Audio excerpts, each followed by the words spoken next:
I'm still stitching and still knitting, and I think I can make it through an update video without coughing, so let's do this.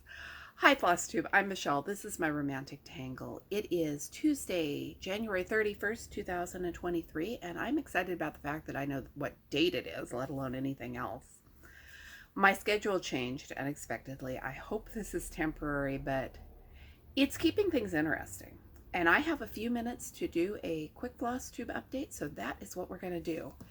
Biggest and best news, I finished Hang On Kitty. It is a Dimensions kit that has been in production for like 20 some years.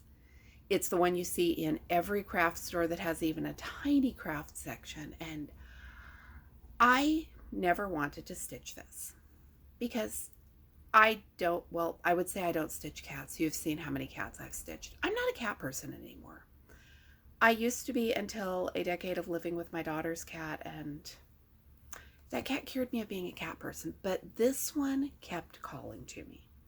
When I was a little kid, we had a Harvest Gold refrigerator, because everyone did in that decade, and we had a 2-magnet set. They were the little flat rubber magnets. One of the cartoon images, one of them said, when you get to the end of your rope, tie on a great big knot. And the other one had this absolutely frazzled cat clinging to it saying, hang on there, kitty. And I kept looking at this cat and it kept reminding me of those magnets. And then over the past couple of years, I kept feeling more and more like I should stitch this. So I stitched it. And I commented in my last video that because I was stitching while I was sick, I had some concerns about the quality of my stitching. It's done. It's not bad at all.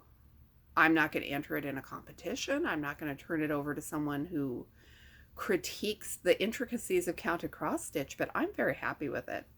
I like my little kitty. Before I got quite so obsessed with finishing the little kitty, I did some more on Cuckoo Clock.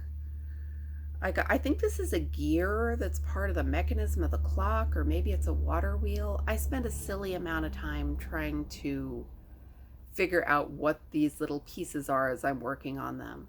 Lots more progress. I got the plants down here, and I'm just going to keep plodding away at it because this is my almost sort of focus project right now. There's something else I want to pull out to focus on, so Cuckoo Clock may take a bit of a backseat to that. And then I started breakfast, which I told you I was going to do last time. There is a mushroom there. It is hard to see because the colors are so close to the fabric. There are 2 tomatoes. There's going to be another tomato here and another tomato in the pan, and that is one of the things I love about gridding, because you can skip around using up the last bits of the same color and have more confidence that you're putting your piece in the right place. It's a Riolis Kit. This is what it's going to look like. I already stitched lunch, which is a bacon sandwich, which also had a lot of tomatoes. And tomatoes and lettuce are not my favorite things to stitch, apparently. But I'm excited about the egg in the frying pan.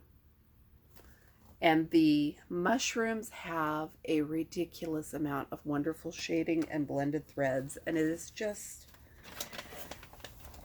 that kind of fun challenge that I love.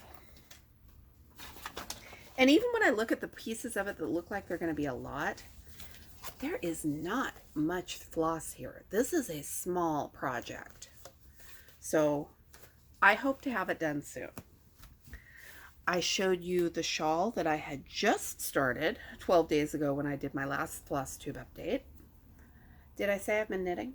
It's scrunched on my needles and won't hold out well, but it's striping. It's got some knots in the skeins, not nearly as much as I had with the red yarn, and some of my stripes aren't quite the right width, but it's okay.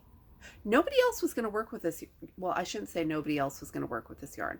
I am the person at this point in time who picked up the yarn and offered to knit shawls with it, and I'm giving it my best shot, and that's got to be good enough, right? The red shawl had 2 cakes of yarn. This one I actually have 3 cakes of the same color, so at this point I am at the size the red shawl was, and then I'm going to add another cake to get it some more length and depth, and I think I'm going to be happy with that. Almost made it through without coughing. I want to work on everything. My enthusiasm is holding. Tomorrow I'm going to go over to my mom's house and we are going to go through the haul of a needle pointer who was amazingly prolific and had just a stash that is worth swooning over. I'm going to do a video about that because I'm helping to sort through it for our quilt group. Came from the same lady who donated the yarn, and I'm sorting through helping decide what we're going to do with it. A lot of it I'm buying and bringing home to my house, but that's okay. It's supporting the group and it's pretty thread. Thanks for watching. I'm Michelle. This is my romantic tangle. I'm going to go get this uploaded, and then if my husband is successful at the grocery store, we have clam chowder for tonight. We went out yesterday, bought absolutely everything else, stopped at the store where we buy the clams, and did you know there was a shortage of canned clams? Because we did not know that. Thanks for watching. I'll see you again soon with more videos.